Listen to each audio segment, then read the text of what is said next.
Pemirsa, Badan Meteorologi, Klimatologi, dan Geofisika atau BMKG menyiapkan posko di seluruh Indonesia untuk mendukung kelancaran mudik Natal 2024 dan Tahun Baru 2025 dengan beragam informasi cuaca terkini. Pemirsa, Kepala BMKG Dwi Korita Karnawati mengungkapkan selain di tingkat daerah, pihaknya juga menyediakan posko di tingkat nasional, yakni bertempat di kantor pusat BMKG, posko bersama Kementerian Perhubungan, dan juga posko dengan kantor ASDP di Dermaga 2 Pelabuhan Merak. Posko-posko tersebut akan dilengkapi dengan lebih dari 1.200 alat monitoring cuaca. Selain itu, pemirsa, ada juga radar cuaca serta 1.200 peralatan automatic weather station untuk mengukur dan juga mencatat parameter-parameter meteorologi secara otomatis dan ratusan alat pendeteksi gempa.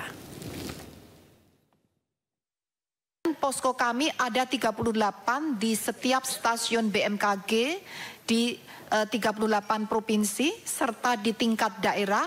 Kami ada posko gabungan di 13 pelabuhan dan posko gabungan di 96 bandara. Slide berikutnya adalah di sini kami menyiapkan dengan mensiagakan ribuan alat monitoring, baik untuk cuaca, lebih dari 1.200 alat monitoring, kemudian diperlengkapi dengan radar cuaca. Radar cuaca, kemudian juga ada beberapa peralatan untuk automatic weather station. Pemirsa, Badan Meteorologi, Klimatologi, dan Geofisika BMKG menghimbau warga di Sukabumi dan juga sekitarnya untuk tetap waspada akan terjadinya banjir bandang susulan. Iya, dikatakan ini saat ini nih baru awal dari musim hujan yang mana ini puncaknya bisa berlangsung hingga Maret 2025 mendatang.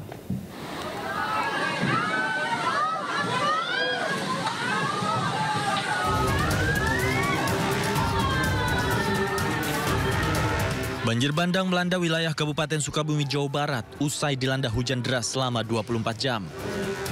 Banjir bandang mengakibatkan sejumlah kendaraan terseret derasnya arus banjir. Badan Meteorologi, Klimatologi, dan Geofisika mengingatkan warga Sukabumi dan sekitarnya untuk tetap waspada terhadap potensi terjadinya banjir bandang susulan. BMKG mengungkap saat ini Indonesia memasuki awal musim hujan dan curah hujan tinggi bisa berlangsung hingga bulan Maret 2025 mendatang. Ya, mohon maaf, kami harus menyampaikan saat ini tuh baru awal musim hujan. Dan kondisi lahan kan juga sudah banyak berubah ya. Maka banjir bandang itu bisa terjadi. Dan ini baru awal, kalau ditanya sampai kapan, ya kita harus tetap waspada, siaga, curah hujan tinggi itu bisa sampai Maret. Bukan berarti terus sampai Maret banjir bandang, terus enggak, kan ada yang berhenti. Lalu nanti muncul di tempat lain lagi. BMKG mengimbau masyarakat untuk selalu waspada dan memperhatikan peringatan dini yang disampaikan. Harapannya agar masyarakat bisa mengantisipasi potensi terjadinya bencana alam akibat cuaca ekstrim. Dari Jakarta, Jen Cahyani, Seto Pratomo, iNews melaporkan. Ya, pemirsa, 4 dari 7 mobil yang hanyut terbawa banjir bandang di Sukabumi, Jawa Barat ditemukan warga usai terseret sejauh 100 meter. Ya, sementara akibat banjir bandang tersebut, 3 orang tewas dan 4 orang lainnya dinyatakan hilang.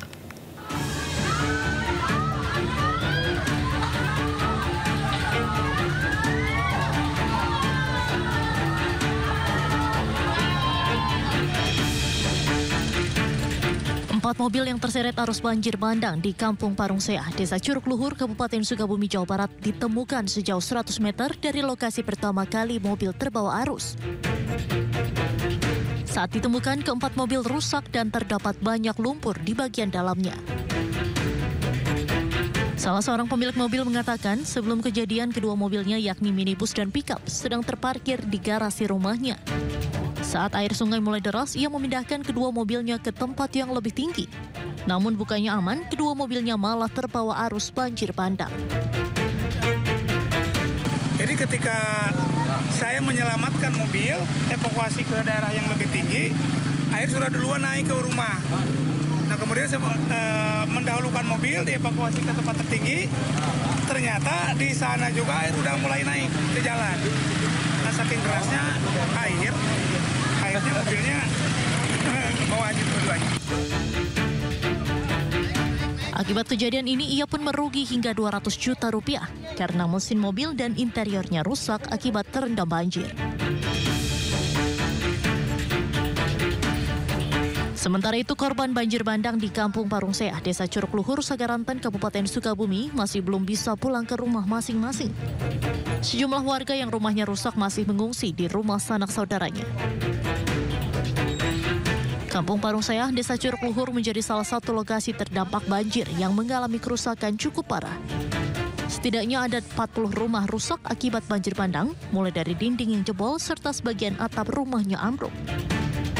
Sementara itu, BPBD Kabupaten Sukabumi mencatat sebanyak 22 kecamatan terdampak longsor dan banjir bandang. Dari Sukabumi, Jawa Barat, Budi Setiawan, iNews melaporkan. Pasca banjir, warga mulai membersihkan rumahnya dari material lumpur. Sementara pemirsa, sebagian warga masih mengungsi akibat rumahnya hancur karena pergerakan tanah.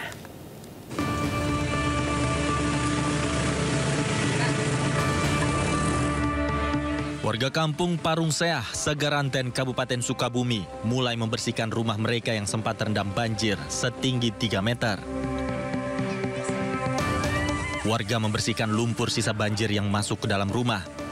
Tak hanya itu, warga juga memindahkan perabotan yang bisa diselamatkan dari terjangan banjir. Banjir merendam hampir seluruh barang berharga milik warga. Bahkan, pakaian sekolah anak-anak ikut hanyut terbawa arus banjir. Ya lah tulisan ya itu keperluan anak-anak baju. Ya, terus perabotan. Ya, terus apa lagi? Banyak sih alat rumah tangga lah bisa. Cuci TV gitu.